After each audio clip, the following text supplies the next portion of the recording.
Look at how absolutely pathetic this is. This is what Marvel has turned the Hulk into. Nothing but a ragdoll for She-Hulk, which is exactly where the MCU has continued to head into, is this new future of the MCU, as Nerdrotic puts it so well. So Marvel Studios producer considers it a red flag if prospective writers are fans of original comics, prefers to hire someone who's out of the culture.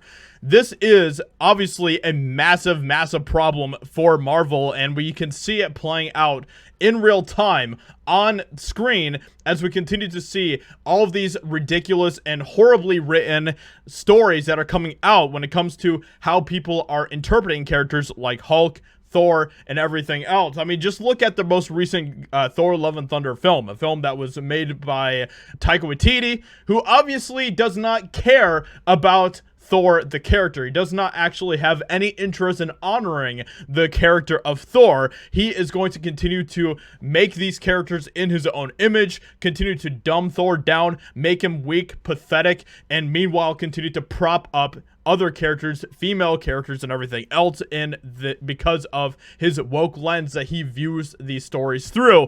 Marvel Studios considers it a red flag if prospective writers are fans of original comics. Like, shouldn't that be who you are looking for?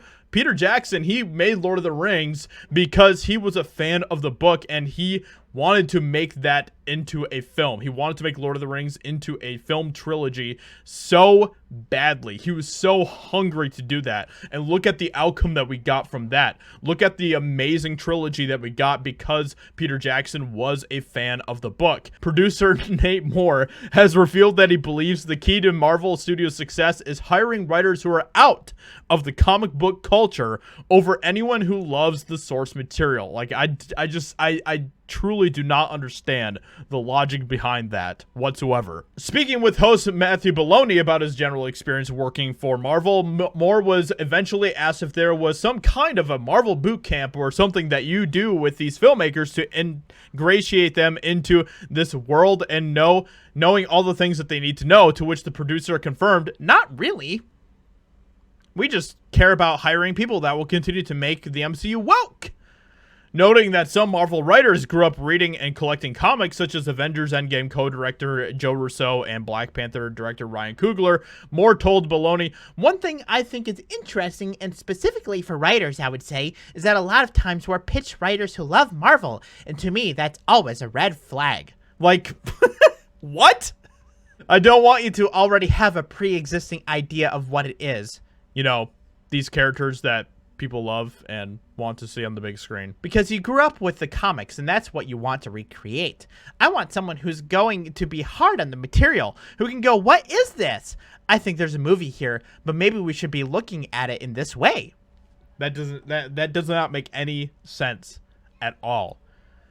Like, I can't even break down some sort of logic for what this guy is thinking here when it comes to this.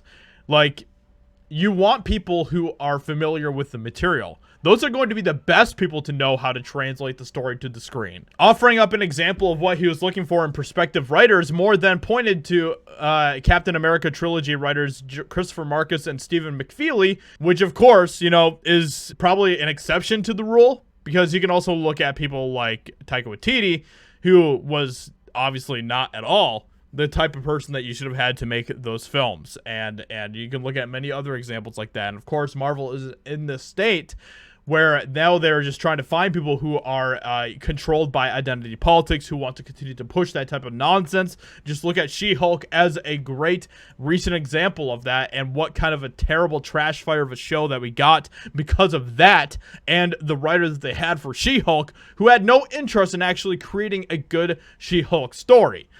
All that she wanted to do was use She-Hulk as a vehicle for her own feminist, weird, woke ideology. So with that being said, hope you guys enjoyed this video. Let me know what you think about this in the comments below. Leave a like, subscribe, and I'll talk to you all in another video very soon.